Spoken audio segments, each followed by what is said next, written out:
Good morning guys. Day 3 na ang aking radioactive. So, update lang. Sa mga family kong gusto ng update, mamaya, lalabas daw ako. Kasi day 3 na. Mga after lunch. Kasi mamaya 9, ibababa ako sa baba para i-scan para makita kung may kung kumalat ba yung cells ng cancer ko or may iba pang part ng body ko na meron yung cells ng cancer, ganun, or dito lang. At isi-check nila kung wala na, ganun. Ang gulo ng pagkasabi ko ata. Basta ganun, isi-check nila kung dito lang yung natamaan or pumunta pa sa ibang katawan ko yung cells ng cancer. Pero sana mamaya i-scan nila ako at wala nang makita kasi sabi ni Doc, pag i-scan ako, tapos may makikita pa silang ugat na hindi pa nadededo sa radioactive, mag-uulit daw kami. Ang hirap kayang mag-isa dito sa ospital, hindi lang mahirap mag-isa dito sa ospital. Wala tayong pera. Mas mahirap walang pera. Wala tayong gagamitin. Just ko imagine yung isang gamot lang na pinainom nung day 1, 43 na yun. 43K agad. Kung maulit pa, sana tayo kukuha ng ganoon. Buti nga, nag-process ako ng mga DSWD, PWD, meron akong PhilHealth, kaya mababawasan yung mga yun, yung mga bill ko dito. Tsaka, mahal din dito ang per day dito sa hospital. Mga, kasulat doon, 3,300. Ganon. 3,300 ang isang araw. Room lang yun. Hindi ko alam sa mga kung meron pang ibang bills na babayaran. Siguro meron pa. Pero sana makover, mas maraming makover ang PhilHealth, PWD, tsaka DSWD. Kasi 3 times na akong na-opera eh. Ubos ng aking pera. Isa dito sa myoma, 2 dito sa thyroid. Kaya, nung last na opera ko dito sa thyroid, nung August lang. So, 3 months pa lang ngayon. Ngayon yung radioactive ko. Kaya, sana okay na. Sana wala na. Para hindi maulit-ulit at makapagtrabaho na para magkaroon ng pera. Tsaka ito, katatapos kong sabi kasi nila, dapat nakapag-breakfast ako, nakaligo na bago mag-9 para ready na mamaya, ibababa lang nila ako para i-scan. Then, sikasuhin nata ang lahat-lahat. Basta ang sabi, baka lalabas na ako after lunch. Ganun. O nga pala, wala akong nararamdaman sa nung kagabi. Nung pang 2 nights lang, yung day 2 ng madaling araw, doon ako nagkaroon doon ko naramdaman yung effect yung day 2. Hindi ata ako nag-update. Hindi ako nakatulog hanggang 2:30. Tapos inom naman ako ng water, pero nag-dry pa rin talaga yung lalamunan ko.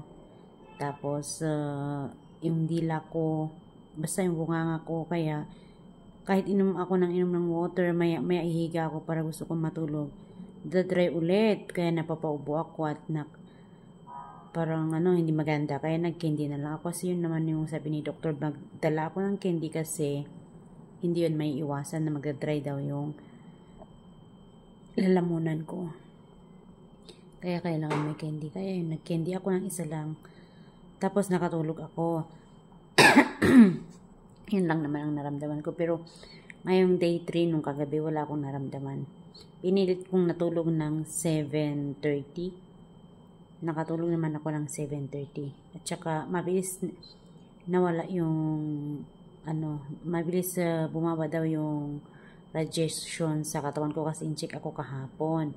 Kasi marami akong iniinom na water, tapos ligo ako ng ligo.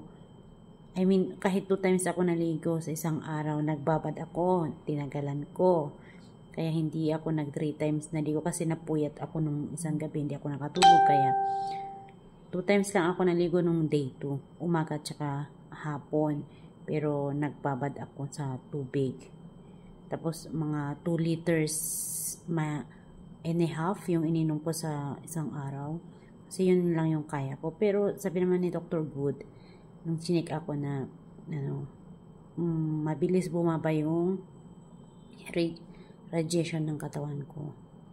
So yun, ipapatuloy ko lang daw sa bahay na maligo ng kahit 2 times a day. Then water nak lang kayak nga inuman para mas mabilis. Sabi niya, pwede na akong lumabas sa bahay after 7 days. Pwede na akong makipagsalamuha sa mga tao.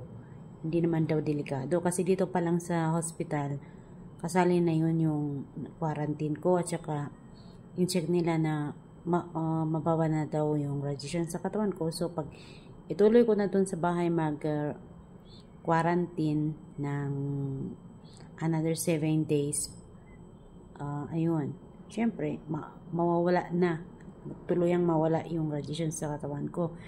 Kasi yung ibang tao natatakot, akala man nila COVID. Yung kumuha nga ng dugo sa akin kahapon na nurse, siguro na 5 minutes ang pagkuha kasi nahirapan, hinahawakan niya ako.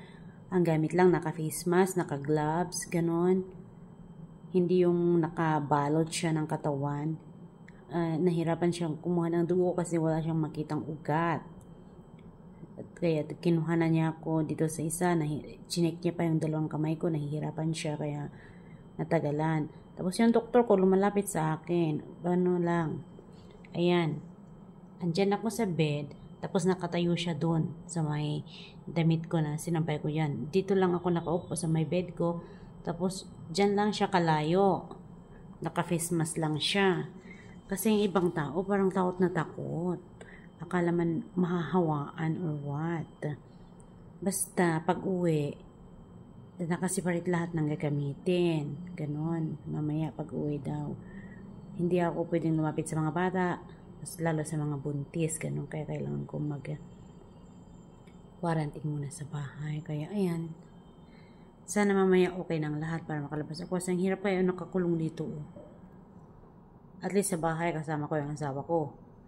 Doon siya sa isang kwarto, doon din ako sa isang kwarto. Siya yung magdadala ng food, iiwan lang sa table or doon sa malapit sa akin. Tapos doon din siya sa kabila. O nakikita kami pero naka-distance, ganun. Hindi kami pwede magtabi sa isang kwarto. Tigisa kami ng kwarto. Kaya, huwag mag-alala yung mga masyadong Kahit ayan, nakaready na ako mamaya. Suksukla ako, nag-aantay lang ako sa kanila para bababa na lang kami mamaya. Mga 9, ganyan, para iscan nila ako. Hindi naman, wala palang masyadong effect na yung masakit, ganyan. Natatakot din ako nung una nung magra-radiation ako kasi akala ko baka magsusuka ako, sasakit ng ulo ko. Pero dahil siguro sa pinapatik nilang gamot na 2 pain reliever, kaya wala tayong mararamdaman na sakit. Yun siguro yung dahilan. Kaya, ayan. Antayin lang natin ang paglabas natin kasi day 3 na, ang bilis. Yan yung view ko dito sa SLU Hospital. Nakikita doon sa Pingot. So, yan lang guys ang may share ko dito sa aking radioactive radiation para dito sa aking thyroid cancer. Sana magamot lahat ng katulad kong may cancer.